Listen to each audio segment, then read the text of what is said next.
Morning दोस्तों, कैसे हैं आप सब लोग। आज यहाँ पे है हमारा दोस्त मेन टेम्पल में अंदर गर्भगृह में हम लोग जाएंगे दर्शन करने के लिए। तो देखिए दोस्तों, हम लोग दर्शन करके आ चुके हैं। अंदर गर्भगृह के गए थे, बहुत ही अच्छे दर्शन हुए।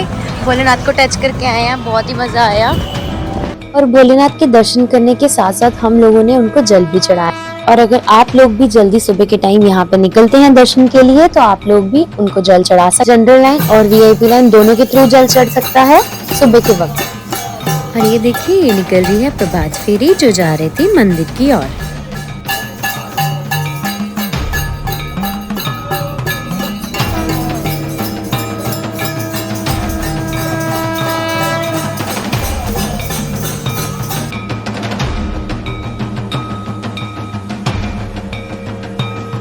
और इस जगह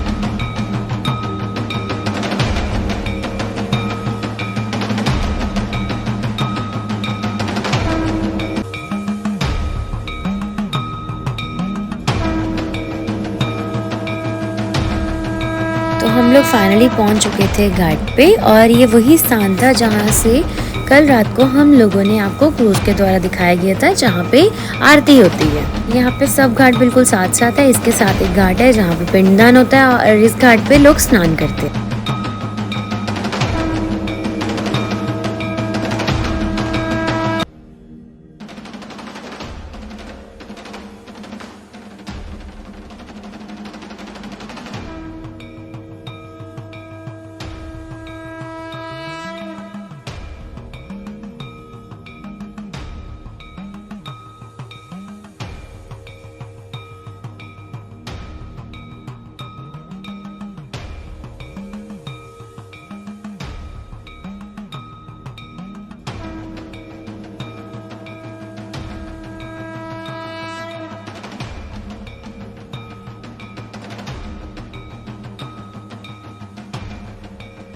घाट से निकलते हुए मन में एक बात ज़रूर आ गई थी कि इतना सुंदर भक्ति का स्थान है, वहाँ पे लोग इतनी गंदगी मचाते हैं कि तीर्थ स्थान पूछने ही है, वहाँ पे गंद मचा रहे हैं।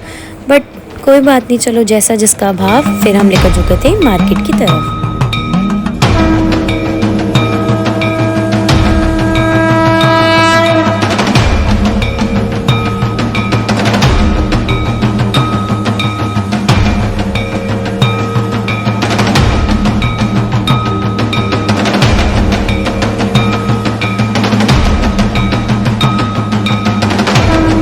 तो लो जी, अब आ चुके थे सब लोग अपनी घर में पेट पूजा। अब बहुत सुबह से भाग दौड़ हो चुकी थी, अब आ गए थे पेट पूजा करने के लिए।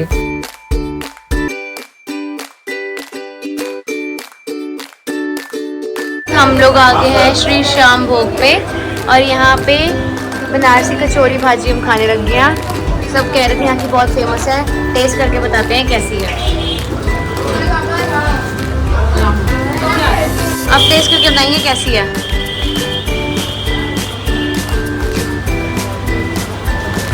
ठीक ठीक लगी है, इतनी कुछ खास नहीं लगी। तभी हमने सिर्फ टेस्ट के लिए अभी 2 प्लेट से मंगवाई थी।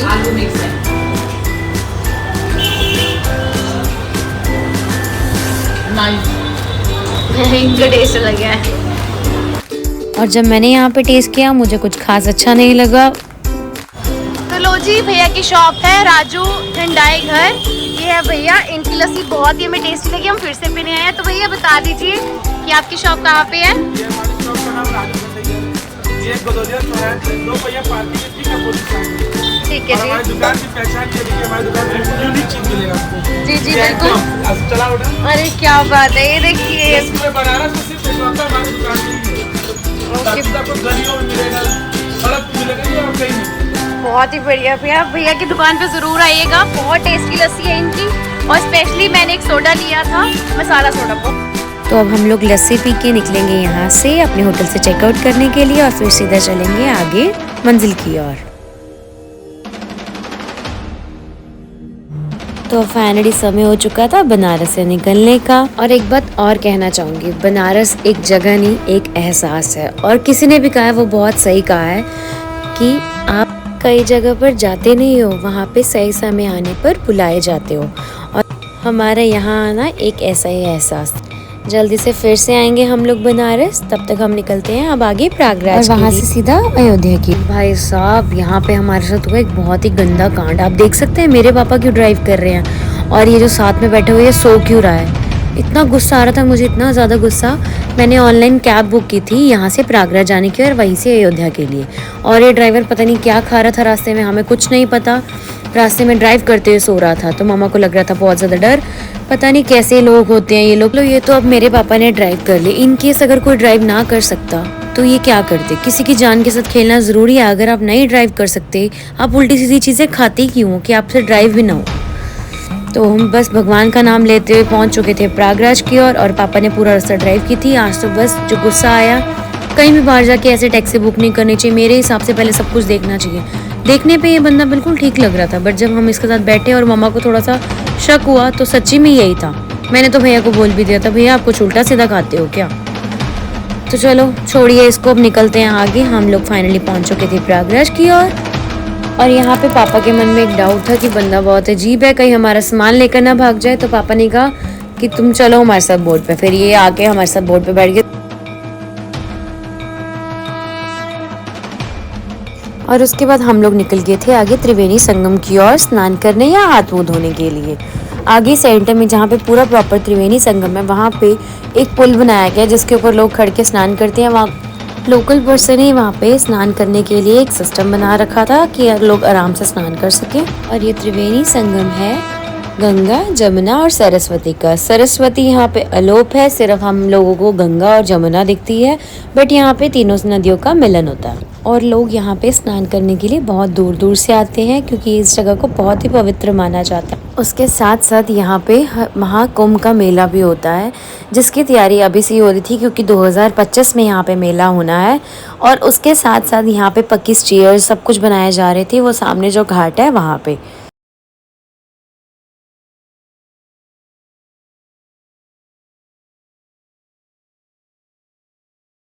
जब आप मेन जगह पे पहुंचे तो त्रिवेणी संगम कुछ इस प्रकार दिखता है। जो लाइट कलर का पानी है वो है गंगा जी का, और जो हरे रंग का है वो है यमुना जी का, और जो सरस्वती माता है वो अलोप है इनमें। और जो सामने आप लोग देख रहे हैं ये है अकबर का फोर्ट, जिसके अंदर हमें भैया ने बताया था हजारों मूर्तियां और अंदर जा सकती हैं, वहाँ की कोई टिकट नहीं है।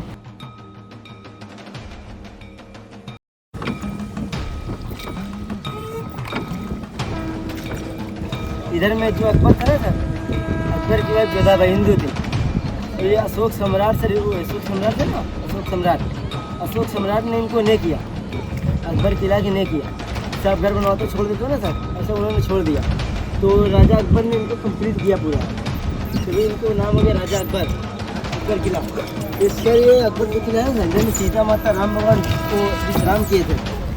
सीता माता ने पिंडदान किया था। उन्हें राजा दशरथ के ससुर जी ने, उनके राजा दशरथ जी के खत्म उनका पिंडदान किए थे। अंदर कैमरा नहीं लेके जाने, जो ब्रिज का पेड़ थी ना सामने पेड़, पूरा घना है, तो कभी उनका पत्ता नहीं झड़ता। टिकट भी लगता है नहीं, फ्री सेवा है। उनको सीता माता ने वरदान दिया, तुम बेटा हमेशा हरे भरे रहो, कभी पतझड़ नहीं होगी। उनका पत्ता देखो पूरा गिरे ना सर, हरा पूरा, ये कभी पत्ता नहीं झड़ता जमीन, पत्ता नहीं झड़ता। जी हाँ, 12 महीना दिखाता है हरा हरा। हाँ पूरा हमेशा याद करते भाई, हमेशा दिखेगा, ऐसे हरा रहेगा, हमेशा हरा है सिर्फ, मतलब पत्ती झड़ती ही नहीं, पत्ती नहीं झड़ती। सीता माता ने वरदान दिया। तो ये 4 जगह है भैया। ये पहला प्रयागराज में, हाँ, तीसरा काशी, चौथा गया, चौथा बद्रीनाथ। 4 जगह ये पेड़ से पत्थर नहीं होता। 4 जगह सीता माता। दोस्तों अब हम लोग आ गए हैं श्री बड़े हनुमान जी के मंदिर, और ये विश्व में सिर्फ एक ही ऐसा मंदिर है जहाँ हनुमान जी की लेटी हुई मूर्ति है। ये देखिए सामने वहाँ एक और टेम्पल है। ये यहाँ की लोकल मार्केट।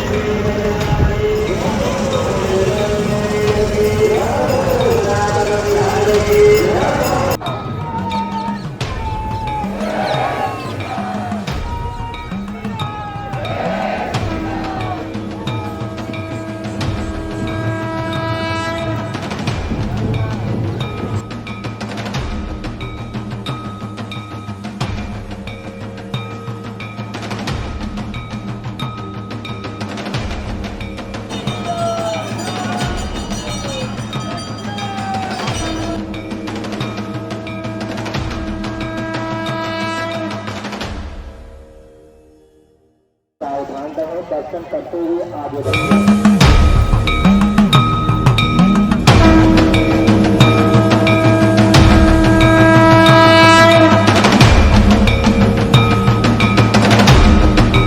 प्रयागराज में ही सागर रत्ना पर रुक चुके थे, वहाँ पे खाना खाने के लिए, इवनिंग स्नैक्स के लिए।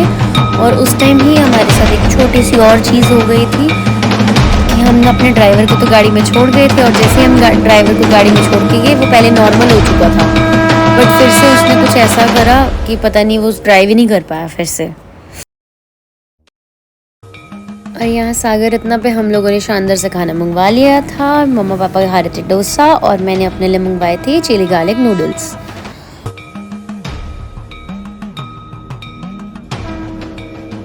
तो अब देर न करते हुए हम लोग निकल गए थे त्रिवेणी संगम प्रयागराज से अयोध्या की ओर के लिए, क्योंकि हमें जल्दी से जल्दी अयोध्या पहुंचना था। राम भगवान को मिलने की हमें बहुत ज़्यादा जल्दी हो रखी थी। उसके बाद भी आगे की पूरी ड्राइविंग मेरे पापा ने की थी।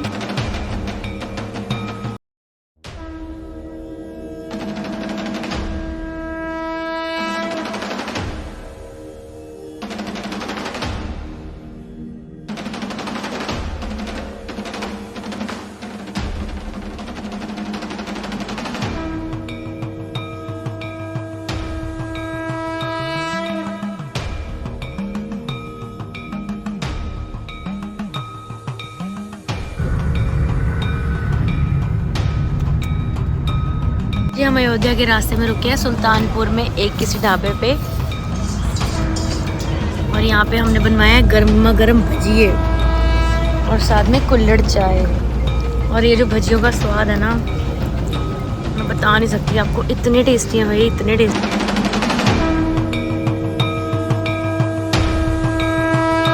तो फाइनली हम लोग पहुँच चुके थे राम भगवान की जन्मभूमि अयोध्या में। इतने प्यार से और आराम से तो सिर्फ राम भगवान की जन्मभूमि पे ये सो सकते हैं। जाते ही हमें ये देखा, बहुत ही ज़्यादा खुशी हुई हमें ये देख के।